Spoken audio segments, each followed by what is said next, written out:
Hey everyone, it's Simi Shaw, and welcome to Trailblazers. On this podcast, I dive deep into the journeys of trailblazing South Asians, sharing the stories of the leaders and dreamers lighting the way across the South Asian diaspora. Before we get to today's episode, I have an exciting announcement. We're partnering with the National Women's Hall of Fame to encourage the nominations of trailblazing South Asian women for induction into the Hall. They are the nation's first and oldest nonprofit organization dedicated to honoring the achievements of distinguished American women. And our hope is to increase representation of trailblazing South Asian women in this consequential forum. So head to womenofthehall.org and submit your nominations today. Now, to kick off our season, I am so thrilled to welcome Payal Kadakia. Payal, in case you don't already know her, is the founder of ClassPass, a subscription-based platform that enables people to book a variety of fitness classes without paying for individual memberships. After officially founding the company in 2013, Payal served as CEO until 2017, at which point she became executive chairman. By 2020, ClassPass had become the first unicorn of the decade, and in late 2021, the company was acquired by MindBody. Prior to founding ClassPass, Payal worked as a consultant at Bain & Company and spent some time at the Warner Music Group. She continues to serve as founder and artistic director of Sa Dance Company, a contemporary Indian dance troupe that has performed at hallmark venues, including the Lincoln Center. Payal holds a degree in economics and operations research from MIT, and she has long been an inspiration of mine, which is why I'm so thrilled to welcome her to Trailblazers. Welcome, Payal. Thanks so much for having me, Simi. I really appreciate you taking the time to share these stories and inspire, hopefully, a whole other generation of women, especially Indian women. Oh, I appreciate that a ton.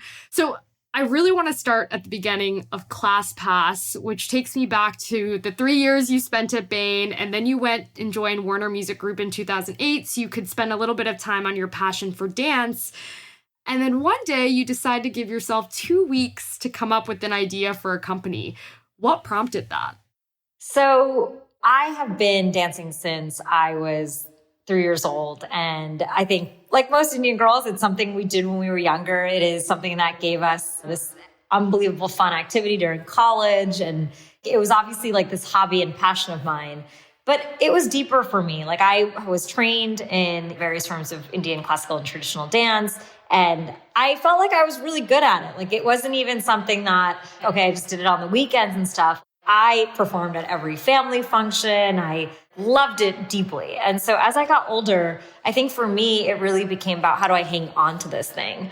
I was taking classes on the side always. I think people don't know for dancers is, you really have to actually train daily in order to really keep your physical and honestly mental physicality and structure in the best shape possible. And so at that time I had my dance company and I was dancing as much as I could, but I was also training in ballet.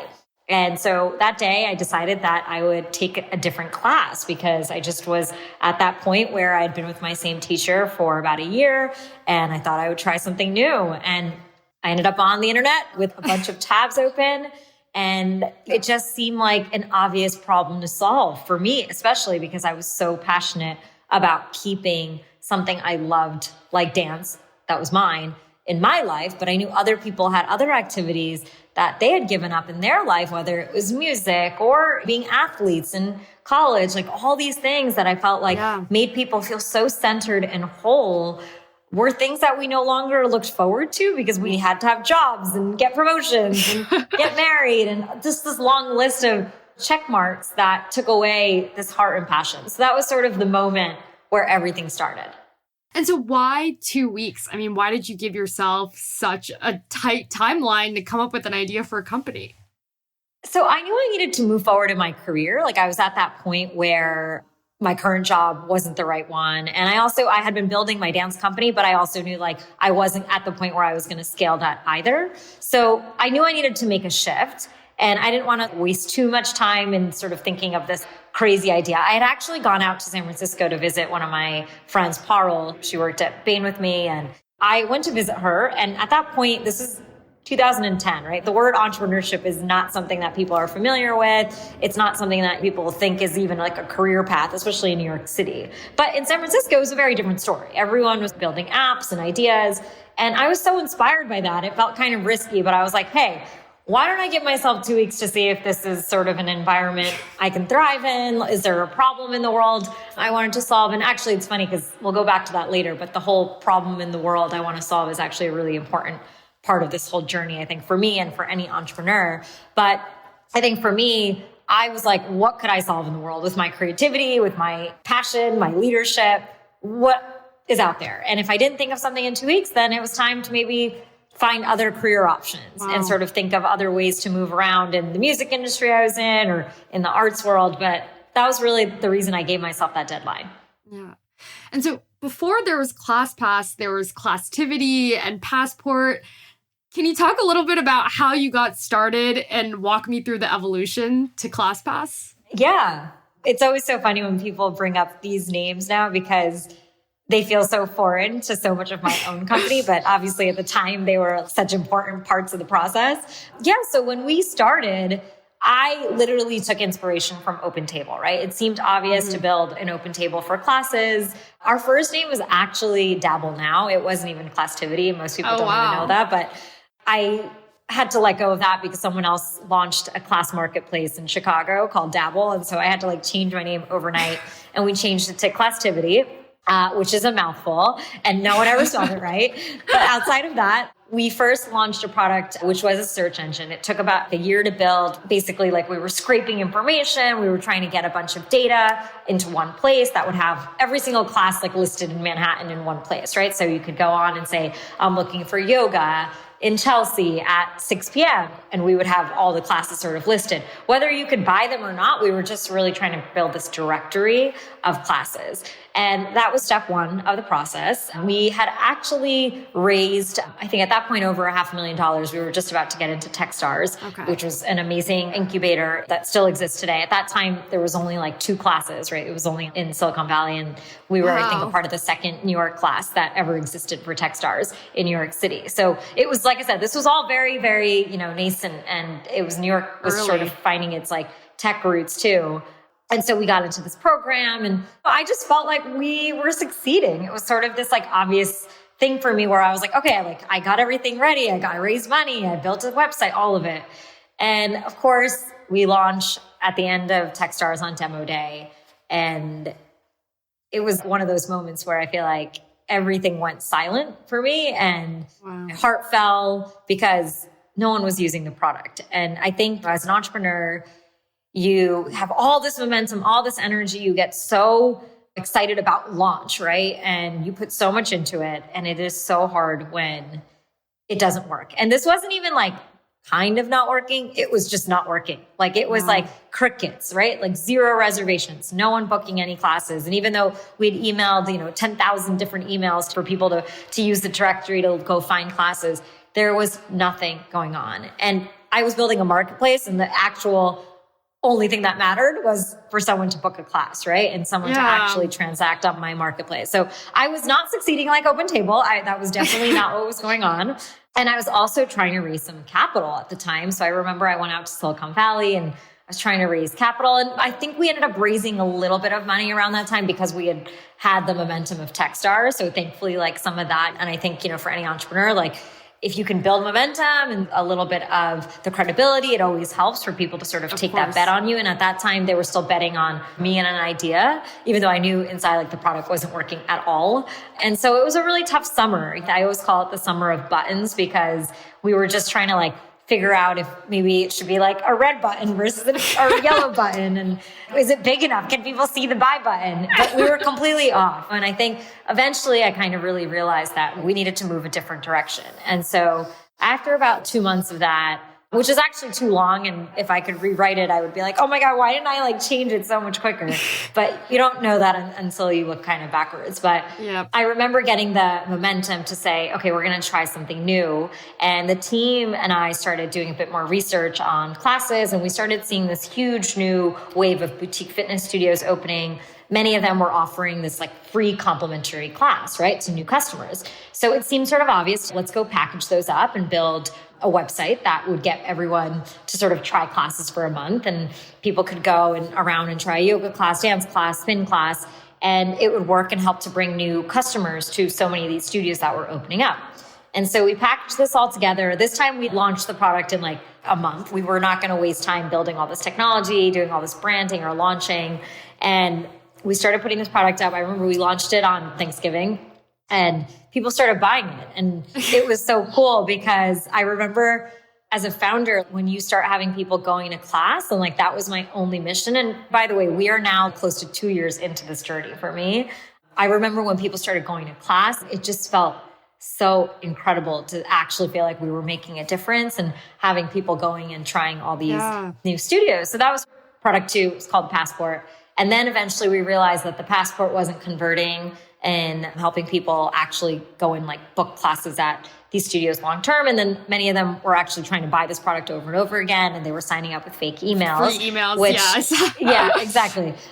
Which isn't like a terrible thing, but yes, it was because it was like not the contract we had with our partners. And obviously then we weren't also getting paid enough to pay our partners. So I knew that that was going to break down eventually. And so this one was the tougher one because it wasn't a very clear pivot. It's almost easier when like nothing's working for everyone to be like, we need to move. This one was harder because the Passport was bringing in reservations. We had great revenue. We actually had 100% profit on the product because it was free classes. So it like felt right if you looked at it from an economic perspective, but from a long-term business perspective, partnership perspective, it was wrong. And we ended up realizing because people were doing the repeat frauding us and buying the product over and over again, we realized that actually they wanted to keep using this. And we did some more research and 95% of people said that they wanted to buy this product over and over again. And that's when we launched as a subscription. And by the way, we were still not called ClassPass at the time.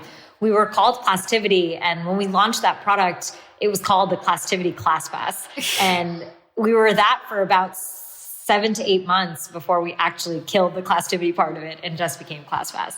Oh my gosh. That reminds me of the Facebook moment, of course, in the movie where someone says, drop the. It's just drop the Classtivity and keep it ClassPass. Actually, I have a funny story of that. Like one of my advisors during that time, this was about 3 months after we had launched ClassPass. And the sales of ClassPass and the organic virality of it was just so incredible that in 3 months, it totally surpassed the Passport sales. And it was 100% the right way to go. And I remember having a meeting with one of my advisors and he was like, you have to get rid of the Passport. It's like crack to you guys. And I was like, we will eventually. And he's like, it'll be a chapter in your book one day. You have to let it go. Wow. And we just couldn't because we were like, oh, well, what if people want to try the Passport and then do ClassPass? And we were kind of stuck in this like conversation of let's keep both. Maybe they're different customers. And we very quickly realized you cannot have multiple products out when you're like a 6-person team. But he's absolutely right. You know, I always think about this, but in the halls of our company, like I always remember like an engineer will come by and be like, hey, like I saw this word in the database that said Passport reservations. What is that? And you're like, oh my God, it's like a different lifetime. That's so funny. I love that. It's super interesting to hear you talk about the signaling value of things like Techstars and the art of the pivot, because I think a lot of people feel that it's a pretty obvious turning point when you know you need to pivot, but it sounds like that wasn't the case. So I feel like having that sort of business savvy and acumen to recognize when something isn't going to be sustainable is important. Absolutely. And I think what it came down to, which I was referencing earlier, is I hadn't solved my problem I set out to, which was getting people to class. So no matter how much money could be coming in or people on my website, I always ask founders this, like when they're building something, because they'll be like, oh, I have this many active monthly users. I'm like, great, but what are they doing? Yeah. What matters is what is actually happening and are they doing what you want them to, and make that your metric. And I think for me, it took me a long time to realize that the reservations was the number one metric because that was the heartbeat of the company. It means a customer is happy. It means a partner is happy. It means there's engagement. So someone's going to further subscribe to the product, right? And without that, we weren't doing anything to even accomplish the mission. But ultimately, yeah, like it really does come down to feeling that, hey, did I solve this mission or not? And I'll never forget those few emails I started receiving once we launched ClassPass from customers saying that this product truly changed their lives. And in a way, I could hear in their voice, it gave them what dance was to me. And that's when I knew I had struck gold. People always like, you want to create magic in the world? A great product will sell itself. And that's what ClassPass did because we created magic. Yeah. And like, honestly, we didn't even need to sell it because people were just hooked on it and they were telling all their friends to do it. And it became more of, for us, like, how do we just get more and more studios so we have enough classes? Because, there were points even in our product. I remember we had this 12 noon booking window for a while in the beginning because we wanted to keep it fair, right? About when classes would open up. And our site for like this 1 week would crash every day at noon because everyone would come rushing to the platform. It's a good problem to have. Exactly. I talk about that in my book too, right? I talk about champagne problems because that's really what it was. And obviously we fixed it, but I was like, we had too many people rushing on to book classes at 12 noon. And eventually we spread out the times, but it was always like these interesting problems that you have to solve. But like you said, they're great problems to have to solve. Yeah, of course. So it sounds like you effectively failed a couple of times, at least twice, before getting it right. Many times. What convinced you that there was still something there to keep going? Mission and a deep why. I felt so passionate about the journey I had set out on to solve this problem for people, to get people to live their passions again, to go to class. I wasn't going to stop until I felt like there was no solution I hadn't explored. And I hadn't. I had just tried a few ideas. And I think you realize over time that this is about throwing darts. And sometimes you get closer to it and you got to learn from it to be like, okay, I was completely in the wrong direction. And that's something I always learned from the search engine. Like, it's too many brain cycles for people to look for a class, try and buy the class, get over their fear of trying a new class. Like, those were too many things to put in one moment. How do you change around the behavioral psychology of a product to help people get through moments like that? And I think those are all things that you learn in the process of failing. And sometimes you just have to fail. We wouldn't have learned that people wanted a subscription if, in a weird way, we never did the passport, right? And I don't consider the passport failure at all because it actually was the leading indicator to tell us that discovery and this idea of variety was the magic that people really wanted in fitness. And that was what was missing. It's really about what you can learn from it. And I think if you learn to take failure in that way, and like I said, move quickly, right? Don't stay in it. And I have learned to do that many times over. I think as a company, and we've made several changes, I think, over the history, even after ClassPass, whether it was pricing and the product model and all of that. And I think we just realized that we have to do things that are obviously aligned to our true north and keep moving forward. We can't just sit there and wait for someone else to make a decision for us. Absolutely. Super, super interesting. I want to backtrack a little bit because it sounds like so much of the learning opportunity came from iterating over and over again. But I'm curious, when you first had this idea, how did you get started? So much of what I hear about when I talk to my peers today is, I have this idea, now what? Great question. I worked at Bain, so I feel like my number one thing is always like research, like just get in there and start learning. And so my first thing was, how do I just get smart, right? So I did everything I could to learn about comparable business models, whether that be like OpenTable, Seamless Web, ZocDoc. That was sort of like step one, get smart on the industry, start doing some market research. I did like a survey with a bunch of my friends on what classes they take, what do they not take, what do they want to take. So I kind of started with that, doing more of like the primary and secondary research. The next thing I did was I was talking to my friends a ton about it because it was like on my mind. And I'm one of those people, when I'm passionate about something, I can't stop talking about it, and everyone knows that. But I do it in a way that I feel like people are interested in it. And therefore I got some of my friends interested in it.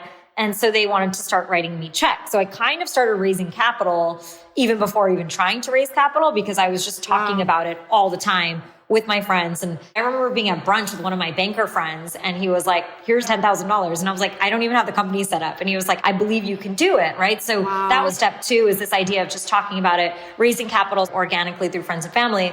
And then the third one, which I think is really important, is setting up a team, right? And that for me was one of my friends who, once again, I was just talking to about the idea.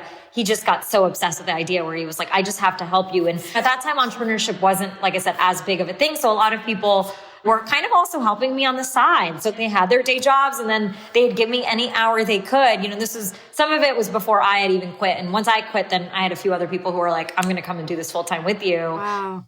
But it was really about building a team. And I think in the beginning, when you think about team, it's really about finding generalists who are honestly as passionate about the idea as you are. You just have to figure it out in the beginning. And that's how we really started this.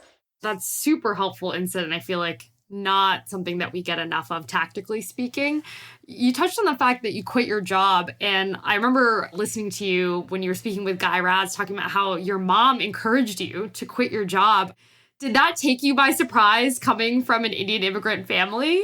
Yeah. I mean, I feel like that conversation that I had with her was 10 years in the making. I couldn't believe we had gotten there at that point, but I'm really glad we did. Yeah. I talk a lot about this also in the book, is that I have learned to bring my parents, especially, and I think for anyone, whether you have anyone in your life who just might have different expectations of you or just more conservative thoughts, just because of, once again, I never blame my parents for this, but I get it. They gave up everything for me and my sister to come to a different country.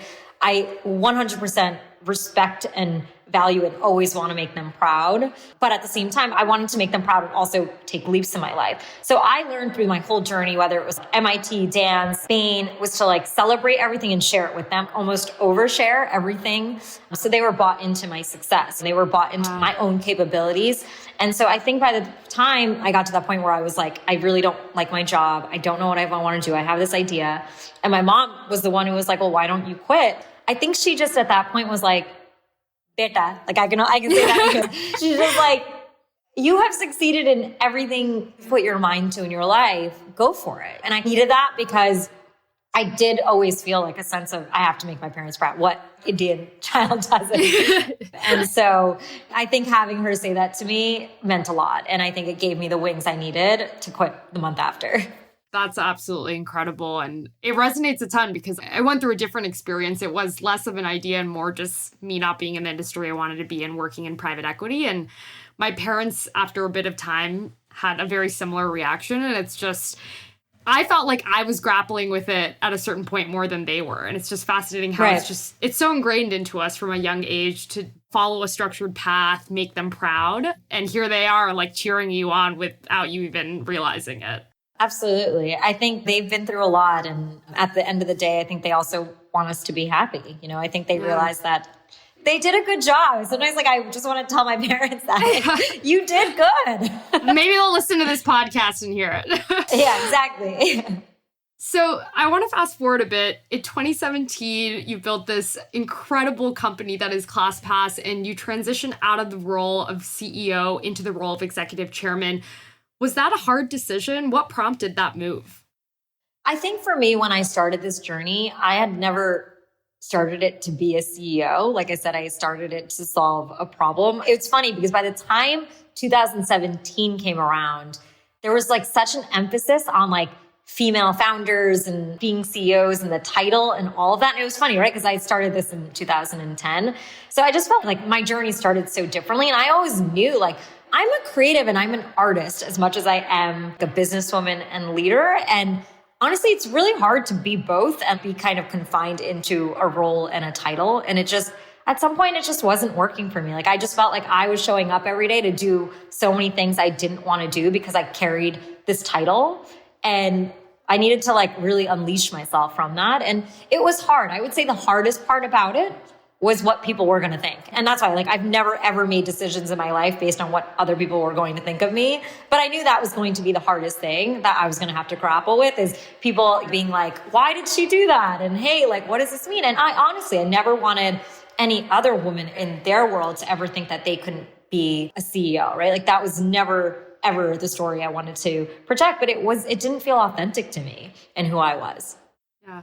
I feel like that speaks so much to the burden that women bear today of I've become a role model and suddenly if I leave or choose to do something else, I'm becoming one less person for people to look up to, which is completely ridiculous, but totally has become the narrative. Oh, I mean, I'll take that to another level, which is even there were times where I felt wrong about dancing. I was like, oh no, am I going to be judged for being an artist and a dancer being in the tech world? But I really learned to overcome that by surrounding myself with the right people. All my investors have seen me dance and they love it. And they are like completely into what I have built and into supporting me because of that. But it took me a really long time to feel that freedom to do it, right? And I think you're absolutely right. I think it was this idea of because I all of a sudden became this role model where I was like, wait, but do I stay in this and something I don't want to do because I'm that? No, like the best role model I can be is living the life I want to be living and keep making changes. And I've constantly made changes like over and over again in my career. And they're usually very controversial decisions, but I think that's what's always kept me going is because I stay very true to me, not true to what other people want me to do. Absolutely. And I'm here for it. I'll tell you that. You touched on the fact that all your investors have seen you dance, which I was reading about that and I think it's amazing. Raising money is its own challenge, especially when you don't look like every other founder in Silicon Valley. And you've talked about how in your youth you had this duality of identity as an Indian American, but struggled with it and kept them quite separate for a time. In showing your culture this way with your investors, it's a bold way to fuse the two. When did you finally start to come to terms with who you are, and how did you navigate those challenges, if any, when you were raising money? Because you even mentioned it. Yeah, this whole duality and not feeling like I could fully be me. And it was a duality between being American Indian. And in this way, it was also a duality between being an artist and a businesswoman, right? Like they just always felt like they belonged in their own boxes and not together. And I think at some point, for me, like that journey, I think started happening in college where I just started feeling really comfortable in my skin. And a lot of it came from dancing, which is why once again, I'm such a proponent of people keeping their passions in their life. Because I found this place where I felt so authentically me, and I felt beautiful as a woman. I felt beautiful as an Indian woman. I felt beautiful as an artist. It just brought everything together where I was like, if someone wants to see me shine, right? And we always know when we say the word like be in your element, I knew when I was on stage, I was in my element, right? And so I could go into a meeting and be amazing and tell a story. I will do that. But when I'm on stage, I know I go to a total different level. And I knew that was part of the magic I wanted my investor to see, because I don't know anyone who's seen anyone in their element and been like, oh, I wouldn't invest in that person, right? Like if you saw like, when you see like LeBron James doing his thing, you're like, oh my God, right? So it's almost like I wanted them to see me in my element. And that's, and it was obviously very connected to the why of the company. So that's really how I came to it. But obviously there were many times in the journey where I had no's and I didn't feel comfortable doing that. I mean, I worked at Bain and showed up every day in a suit and all of that, and I felt uncomfortable. And there were times in this journey where in my first few investor meetings where I felt like I had to come in being that finance girl, and it wasn't me. I felt like I was speaking like a robot, and eventually I just learned to be myself. Part of that happens when the story of the product changed and people started using it. I was like, all of me, and I talk about this too, like in identity in the book, is the threads of who I am, being this MIT girl, being an Indian woman, being someone who loved dance. All of those things put me in a unique position to solve this problem, right? And that was like a celebration of my identity, because I realized if I was any other composition, I may have never solved this problem of ClassPass. And that's how I really got over so much of needing to kind of deal with doubting myself or anything, because I'm like, these unique traits are what built this company. Absolutely. Super, super interesting. I love the fact that you touched on how so much of your roots in terms of dance, your culture, set you up for the success that you've achieved today. You actually started SA Dance Company while you were at Warner Music, I believe. How did creating this dance troupe eventually impact the way you approached building a company like ClassPass? Yeah, such a great question. And I think sometimes you need to start small before you go big, right? I needed to start somewhere. And being that time, I think I was 20, maybe 4 years old when I started SA. I was this young girl in the middle of Manhattan, and I had dreams, and that's so many of us. And sometimes we just need to get started. And for me, that meant putting 10 girls in a rehearsal room and starting to create some work. And then the year after, putting a check down to get a theater and presenting a showcase and having 1,000 people come. But these were all baby steps in this process for me that helped me build confidence as a leader, right? I started to realize that, wow, like I can make a team and I can get people to move forward in a direction that I wanted. I think just being able to have that confidence in myself of being able to do that was an important part of this. And I think the other part of it was just pure execution. I didn't know how to do some of these things, especially when I was building SAW. Like I didn't know, how was I going to get a theater and finding a lighting director and a stage man? I didn't know any of that. It was not my world, but I figured it out. And I think that's what entrepreneurship really is. So that's when I was like, I'm going to build this OpenTable-like site. And I'm not an engineer and I haven't built something huge before and marketed it, but I felt the confidence of, I believe in myself to problem solve and figure it out. And I think that's really what everyone always needs, is like, just start somewhere, right? And even if you need to plan a birthday party or plan an event, it's weird, right? Sometimes you just need to do something and be like, wow, I did a good job. Yeah. To be able to go and say, oh, I can do what I really want to do. And let me like try a little harder and I'll do another good job, right? It's like the sequence of events and the data that helps you build your own confidence the same way an investor believes in you. Yeah, you just captured so much of the heart of this podcast and Trailblazers, broadly speaking, because I'm 24 years old. I have big dreams. I live in New York City, and I feel like a lot of the learnings that I have today are a product of Trailblazers that I've been able to take and apply to my daily life, my actual professional work. Building the team, building this platform has contributed so much to who I am as a holistic person. And it's so wonderful to hear someone who's done the things that you have and achieved the things that you have talk about how some of these smaller initiatives that we take on in our youth contribute to the leaders that we become and the companies and platforms we might build someday. 100%. And going as far back as being in a dance group when I was 4 years old taught me teamwork. Even choreographing in college, I mean, these things always feel so small. But I'm like, no, I had to learn how to like coordinate 40 people in different shapes and dances. And it shows you different skills of who you are. I think when you do it towards things you love, like it just makes it more enjoyable versus something you have to do. But absolutely, like I think everything in our resume and every activity we've done is a part of our skill set, teaching us foundational values for our future. Definitely. So you've touched quite a bit on OpenTable as serving as sort of the early inspiration for what became ClassPass. And you started building it around the time that OpenTable hit a $1 billion valuation, that sort of being a North Star. How did it feel when you realized you would come full circle and become a unicorn yourself in 2020? Oh my God, I remember that. And I was 8 months or 9 months. I was like close to having a baby. I was like literally weeks away from having my first son. The part of it that I loved the most was that I knew it would inspire other people to take leaps in their lives as well. And I think that's so much of what I care to do, whether it's through my book or through my sharing my story. I think so much of it has to do with getting people to realize that there are people who look like them, who dream like them, who brought up like them, that have succeeded in the world. And so that was a really important part of it. When it comes down to the company, though, it's funny. Like, I was never chasing a valuation. I 100% still care about the fact that we processed over 100 million reservations. That, to me, is hours of people's lives that we've changed. And that, to me, is 100% the North Star and will always be the North Star. But like I said, I think it's about helping to change the narrative and making sure that people realize that different people can succeed and build amazing companies. Yeah. I remember seeing the headline plastered practically everywhere. And it was a moment that I know a lot of people felt very seen in the South Asian community. So that makes me very happy to hear.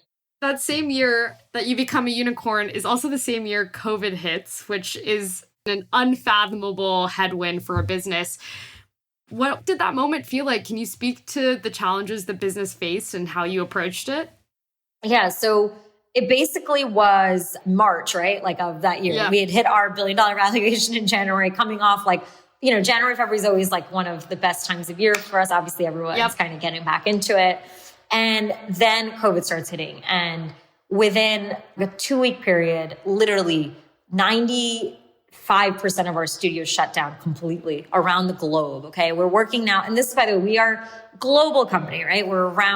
We were in 30 different countries by that point. So it was just this really scary moment. And we had thankfully just raised capital. So we weren't afraid like necessarily on our business, but what we knew we had to do was turn to make sure our studios were going to survive this. And I think as the months went on, this became less of obviously like a short-term fix and more of a long-term survival mode for our studios. So that became really top of mind. So we had done different things where people could live stream classes from their favorite studios. And pay with them through credit. So we were trying to like help people continue to work out and give their partners and the studios that they love money. We had a resiliency fund. We were part of helping the government come up with initiatives to help these studios survive through all this, studios and gyms. We also, from a customer standpoint, we froze everyone's accounts and we launched our video platform.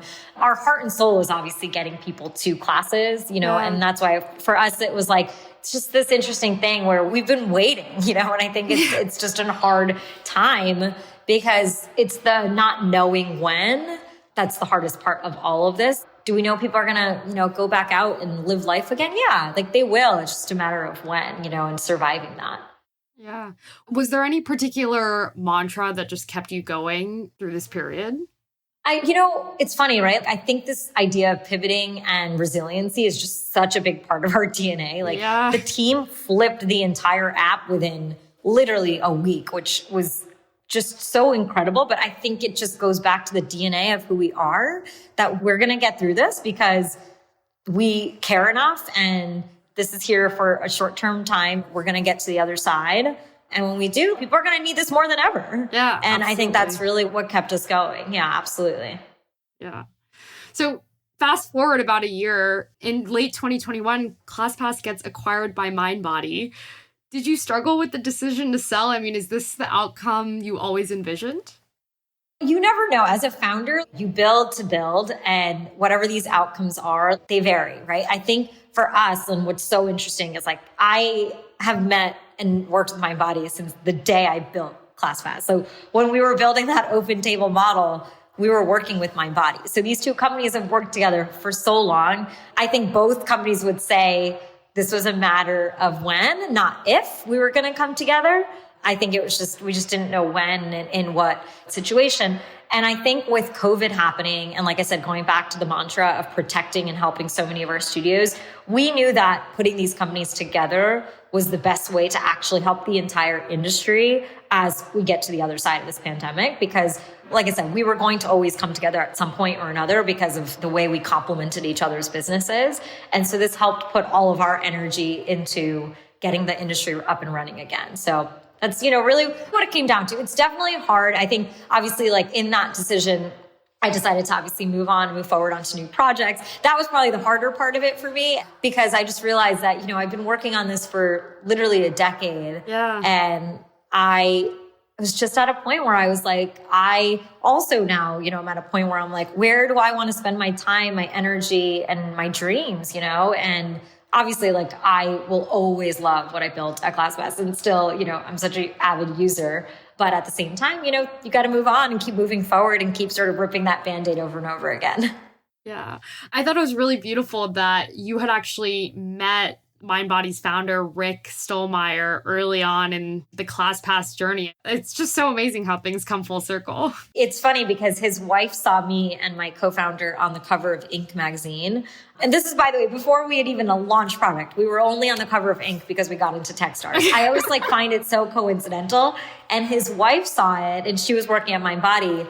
And she was like, hey, we should go and meet these guys. They're building something in the class space. And Rick was like, sure. So it was such a random dinner meeting that happened literally back in 2012. And we just stayed in touch ever since then. And you never know what can happen. You just always, like I said, your reputation follows you, your work follows you, and everything Absolutely. That you do. And obviously, it's great to be at a point where we are now, where we're together.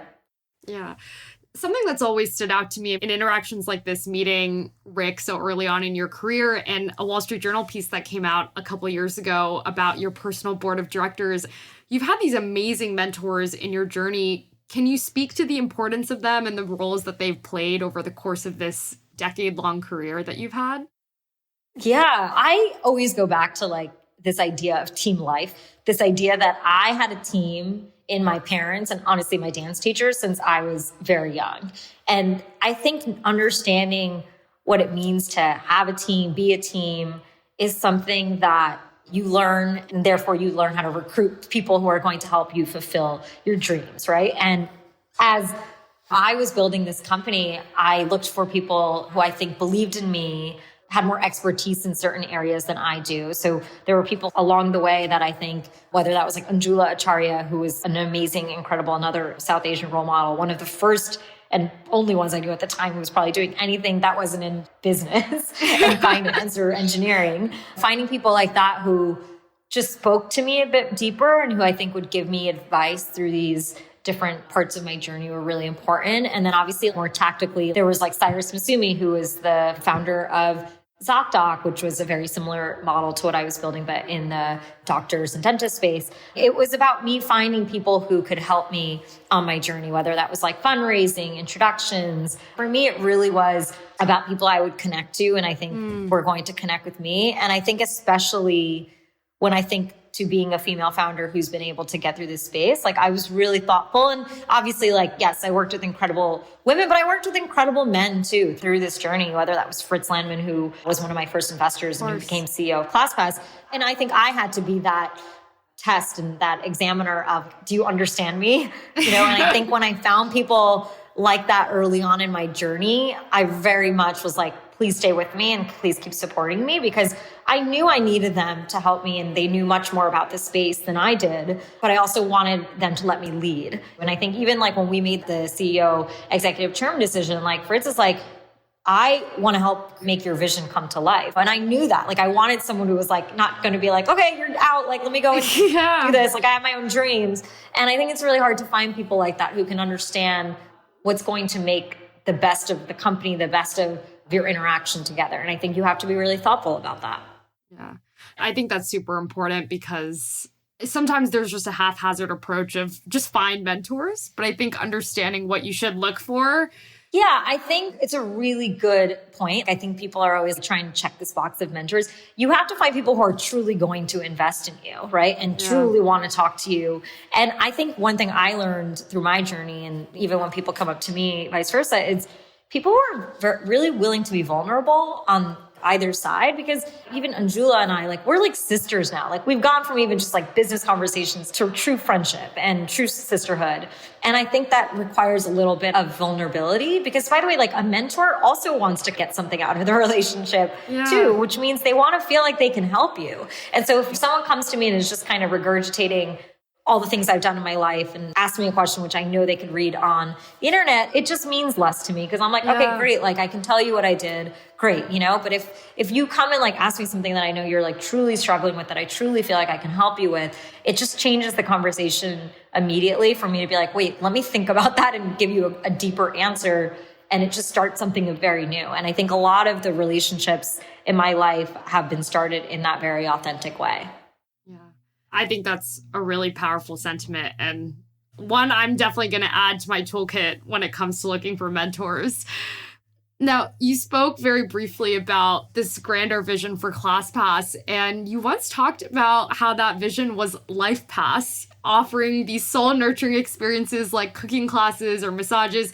And now you have a book coming out by the same name. So can you speak a little bit about LifePass, both the vision and now the book? Yeah. And I love that you know that connection because it makes me so happy. But yeah, like I always remember this conversation I always had with Fritz when we were talking about vision. And in the tech world, we say like N, meaning like state one. And then there's N+1, which would be like the bigger one, and N+2, which would be the bigger. N was this idea of ClassPass, N+1 was ActivePass, and N+2 was LifePass. And I had made this slide in like 2013 or 14. And it was always this idea of how we could continue to expand categories and types of experiences that are on the platform. And so, that journey has always been the North Star of that. And I felt as this journey for me was kind of coming to an end on that side of things, I really wanted to share with people all these tips and all these different methodologies that I feel like I've put into my life over this past decade and honestly throughout my entire life that has really helped me succeed. And I think one of the biggest things I learned is, and people always know this about me, is like, I don't let anything stand in my way. And I think that it comes down to whatever limits we perceive in our life, we're able to work through. And sometimes they are mental, like failure, expectations, identity, or sometimes they're real things like I don't have money, I don't know the right people, do I have the skills? And through this book, I literally go through each one of those and how they affected my life and how readers themselves can work through them, because I don't want those to ever be constraints in people's lives that are going to make you not go after what you truly love in your life. And I think that has been the mantra of my life is I just will create a plan or I'll find a way to work through it. We're always in places where some of those things are not working for us. But if you literally put a plan together, if you look inward and prioritize, you can get to the other side and go after what you love. And I think that is the story of my life. Wow. Well, I'm super looking forward to reading it. And I love the idea that it's a way of helping people pave their way forward while also understanding the journey that you had. I think if there's anything I've learned about the process of books in that world, it's just the best stories are informed by someone's lived experience. So really, really looking forward to that. I'm curious, beyond ClassPass, what's next for you? Oh, this is such a big question. It's interesting because I am plotting out the next decade of my life, right? Like this last decade was so incredible. There's definitely things I'm super passionate about. I have my dance company, which is now national. Like I did a national audition at the beginning of last year, and I have girls all around the US, and they're just incredible. And I'm working on creating an Indian ballet to tour the US and hopefully globally. So, and it's actually all about the resilience of Indian women, which is at the core of, I just feel like every part of who I am and who so many of us are. And so that's one thing that I'm really excited about. Obviously this book, which is keeping me busy. And then, I'm going to take some time to really figure it out. Yeah. Investing at this time as well. And I start with the book with this too, is sometimes you just got to like find the silence a little before you can really hear that calling that's going to push you through. And at the end of the day, I know that is what's going to pull and be the true north for me for the next decade or however long. The same way for me with ClassPass, it was this idea of giving people what dance was, right? In my life, it just was such a calling force for me that fueled so much. And I'm ready to find that next force and fuel for me as well. Yeah. Well, super looking forward to seeing what you bring to the table next. It's been amazing to watch the past decade, but I know there's a lot more in store. There's one thing I was super curious about because I've heard you talk about it in a couple of forums, but can you talk to me about the number 2 and has it continued to manifest itself in your life in other ways? It's so funny. So, yes, I have an obsession with the number 2. First of all, I was born on February 2nd. So I think that one is kind of obvious. But then over my life and before I met my husband and my baby, which I will tell you how their life is also connected to the number 2, I wrote my MIT college application essay on how my life revolved around the number 2. Whether that was the sense of duality, it was like I'm the second daughter, all these things. Wow. I really figured out 2 was always my lucky number. My internet name on AOL was Payal 222. I was just very into the number 2. And then I met my husband on my birthday, which was February 2nd. Wow. And then when I got pregnant and went to the doctor, my due date was February 2nd, which is crazy. Is he born on February 2nd? He was actually born a few days early. Okay. So he was born on January 29th. But it was just, to me, this idea of how so much of my life revolved around this number was incredible. And I'm really excited it's 2022 now because I feel like I've been waiting for this year my whole life. Yeah, it's absolutely your year. That's awesome. Yeah, and my book is launching in February of 2022. So it's 20. Yeah. I'm getting the sense this was planned. It actually was not because the book was supposed to come out last year. So oh my gosh. I don't know. I feel like there are synchronicities in the world and you just have to let it play out. Like you said, whether I planned it or someone else planned it, it was planned. Well, luck seems to be on your side. The last question I have for you, and I might be asking this as much for myself as for our listeners, but what advice do you have for aspiring entrepreneurs who are just looking to get started? You answer the question in your question, which is just get started. There wasn't anything I learned until I launched something and had it out there and had people truly give me feedback. Because up until then, it's just an idea. I think when you really can get people to transact with something, look at something, do something, and hear them, that's when you'll actually be able to move forward. Well, Payal, thank you so much for joining me on Trailblazers today. It's been so exciting, not just recounting your journey, but looking ahead to what comes next. And just know that you have a community out here really rooting for you. So thank you for taking the time. Thank you so much for having me. This is a great conversation. Thanks for joining us for today's episode. If you want to get new episodes straight to your inbox, subscribe to our newsletter at southasiantrailblazers.com and follow us at South Asian Trailblazers on Instagram, Facebook, and LinkedIn.